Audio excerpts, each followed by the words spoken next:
കൊല്ലം കുണ്ടറയിൽ train അട്ടിമറിക്ക് ശ്രമമെന്ന സംശയം. പാളത്തിനു കുറുകെ 2 തവണ ടെലിഫോൺ പോസ്റ്റ് വച്ചു. ആറമുറിക്കട പഴയ ഫയർ സ്റ്റേഷന് സമീപം റെയിൽവേ പാളത്തിനു കുറുകെയാണ് ടെലിഫോൺ പോസ്റ്റ് കണ്ടെത്തിയത്. എഴുകോൺ പോലീസ് എത്തി പോസ്റ്റ് മാറ്റിയതിന് പിന്നാലെ വീണ്ടും പോസ്റ്റ് വച്ചതായാണ് വിവരം. ഇതോടെ രാവിലെ 3:30 എത്തുന്ന പാലരുവി എക്സ്പ്രസിനെ ലക്ഷ്യമാക്കി നടത്തിയ അട്ടിമറി ശ്രമമാണോ എന്ന സംശയത്തിൽ പോലീസും റെയിൽവേ വിഭാഗവും അന്വേഷണം ആരംഭിച്ചിരിക്കുകയാണിപ്പോൾ. പ്രതികളെന്ന് സംശയിക്കുന്നവരുടെ CCTV ദൃശ്യം പുറത്തു വന്നിട്ടുണ്ട്.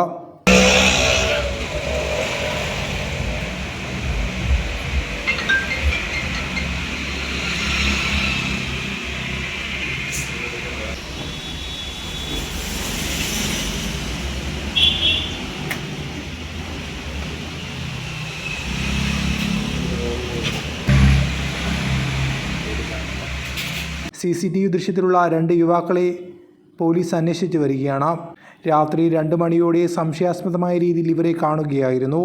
അട്ടിമറി സാധ്യത അടക്കം അന്വേഷണ പരിധിയിലുണ്ട്. പുനലൂർ റെയിൽവേ പോലീസും അന്വേഷണം ആരംഭിച്ചിട്ടുണ്ട്. പാലരുവി ട്രെയിൻ കടന്നു പോകുന്നതിന് തൊട്ടു മുൻപാണ് സംഭവം.